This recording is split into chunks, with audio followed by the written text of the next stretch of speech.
Assalamualaikum warahmatullahi wabarakatuh. Allahumma sholli ala Sayyidina Muhammad wa ala ali Sayyidina Muhammad. Pemirsa yang dirahmati Allah, marilah kita simak ceramah dari Buya Arosi Hashim dengan tema Wali Songo itu apakah mitos? Sebelumnya marilah kita perbanyak sholawat minimal 1000 kali sehari, agar hidup kita penuh barokah dan mendapatkan syafaat kelak. Selamat menyaksikan. Bismillahirrahmanirrahim. Alhamdulillah Rabbil Alamin. Wassalatu wassalamu ala sayyidil mursalin wa ala alihi wa ashabihi wa li baitihi wa zurriyyatihi ajma'in wa ba'du. Wassalatu wassalamu alaika ya sayyidina ya Rasulullah. Sahabat-sahabat yang dimuliakan Allah, saya sering ditanyakan oleh sahabat saya, sebenarnya Wali Songo itu ada atau mitos? Ternyata pertanyaan ini juga ditanyakan kepada sahabat-sahabat kita yang lain. Namun, ada orang-orang di dunia ini yang sudah diprediksi dulu oleh Imam Malik yang wafat tahun 179 Hijriah. Dinukil kalam ini oleh Imam Muslim dalam Muqaddimah Muslim, Sahih Muslim. Apa kata beliau? Idza aradta an takuna imaman muqtada, fala tuhadditsanna bikulli ma sami'ta. Jika engkau ingin menjadi imam panutan yang sebenarnya, yang diakui di langit dan di bumi, kira-kira begitu, maka jangan kamu menjawab, menyampaikan semua yang kamu dengar.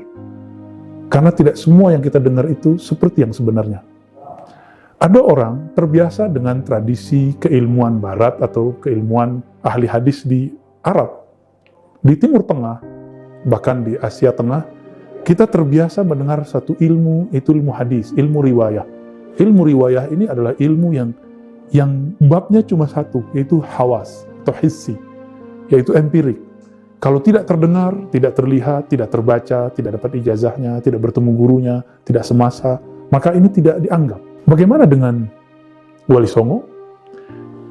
Perbedaan negeri kita di Nusantara ini dengan Arab, negeri kita sangat lemah dalam literatur, sejarah nasab, sejarah sanad, sejarah-sejarah yang ahli hadis dulu di Timur Tengah itu merawatnya dengan baik.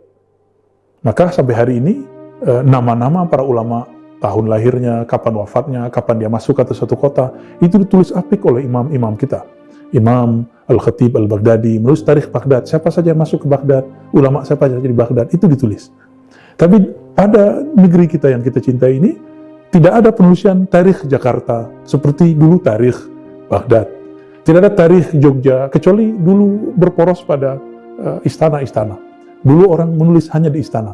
Di luar istana, baru ketika Islam masuk, tradisi tulis-menulis muncul di kalangan pesantren, kalangan santri. Maka teman-teman, tradisi ini diriwayatkan oleh para santri dari mulut ke mulut, lalu ditulis di kitab-kitab bahwa ada pembawa ajaran Islam namanya para wali. Wali yang berjumlah, yang masyhur banyak sekali, tapi yang kemudian ditulis ada 9. Maka disebutlah dalam bahasa Arab Aulia Tis'ah, atau dalam bahasa kita Wali Sanga, Wali Songo, wali yang 9. Wali-wali itu banyak, tapi 9 ini sangat karismatik. Dan mereka ternyata kebanyakan ada yang dari keturunan Hadramaut yang tinggal di Gujarat, tapi sebelumnya pernah disamarkan. Namanya Maulana Ibrahim As-Samarkandi. Teman-teman, jika kita belajar ilmu sejarah, salah satu pelengkap kesempurnaan ilmu sejarah adalah ilmu arkeologi. Arkeologi, ilmu al-athar, ilmu mengenai peninggalan-peninggalan. Jika ada orang belajar hadis, tapi tidak mengerti ilmu al-athar, ilmu peninggalan ini, dia pun tidak akan lengkap keilmuannya. Dan ilmu al-athar ini hanya dipunyai oleh para ahli ziarah. Tapi sayang sekali orang yang katanya sekarang mengaku cinta sunnah, itu tidak suka ziarah. Padahal ziarah adalah perintah Rasulullah SAW. Orang-orang yang berziarah, itu akan menemukan di salah satu wilayah namanya Palang di Tuban, ada satu kuburan bersejarah, masjid bersejarah, yang bernama Syekh Ibrahim As-Samarkandi. Orang tempatan karena tidak mengerti apa itu Samarkand, karena tradisinya sudah berubah menjadi Mbah Asmoro. Mbah Asmoro itu dari Mbah As-Samarkandi. Bukan cocok logi, tapi memang begitulah sejarahnya. Para kiai-kiainya menjelaskan ini sebenarnya rahasia dari nama Asmoro, yaitu As-Samarkandi.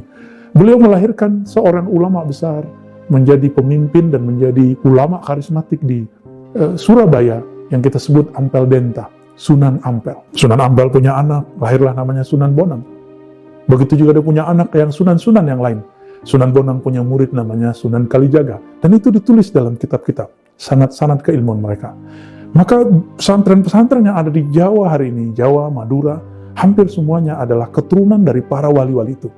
Jika di sana ada Mbah As-Samarkandi Asmoro, maka di Banten, di Cirebon, itu ada Asy-Syarif Hidayatullah, yang dia punya nama kewaliannya, orang-orang yang fana adalah zat Allah, maka disebut dengan Sunan Gunung Zati.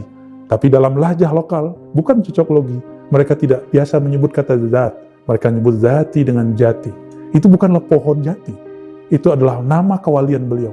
Sunan Gunung Jati adalah Sunan yang fana fi zatillah, yang dia mabuk ekstase dalam mencintai zat Allah Subhanahu wa Ta'ala.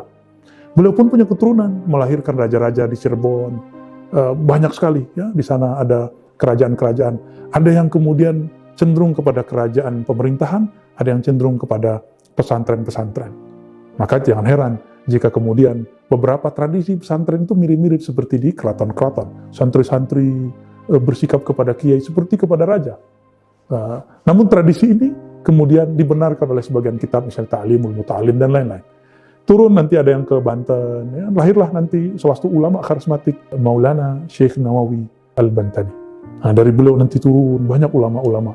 Begitulah adanya keturunan mereka, maka secara nasab itu menunjukkan mereka ada yang mengerti ilmu nasab, dan salah satu ilmunya ahli hadis adalah ma'rifatul ansab. Jadi jangan mengaku dulu ahli hadis kalau belum mengerti ilmu nasab.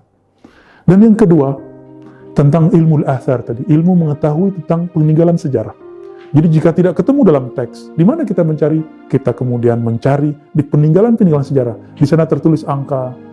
Dulu mereka ada yang menulis dengan bahasa, dengan tulisan Hana Caraka, ada yang menulisnya dengan bahasa Arab, kemudian ternyata dibaca ala Jawa, disebut dengan Jawi Meriki, Jawi kampung sini. Kalau Jawi Sumatera itu Melayu. Begitu mereka nulis kitabnya dulu. Ini dengan Jawi Meriki, maksudnya Pegon. Dan teman-teman, saya juga mengkaji beberapa tahun naskah-naskah Jawa dengan teman kita yang bisa berbahasa Jawa.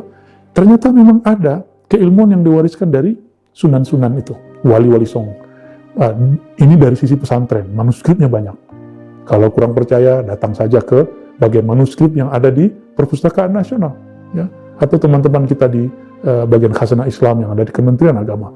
Jika tidak juga, maka coba baca peninggalan sastrawan yang juga ulama ahli rohani dari keraton di Jawa. Ada yang menulis namanya Serat Hidayat Jati, yang ditulis oleh Rangga Warsita. Ternyata dia murid dari Kiai Besari, salah satu pesantren awal di Jawa. Ternyata Kiai Besari nanti nyambung kepada salah satu wali-wali yang 9 itu. Dan ini bukan cocok logi. Semuanya ada datanya, ada sejarahnya, dan buku ini bahkan diselamatkan oleh orang Belanda. Jadi teman-teman, wala taqafu ma laysa laka bihi ilm. Begitu Allah menyindir orang yang sok tahu.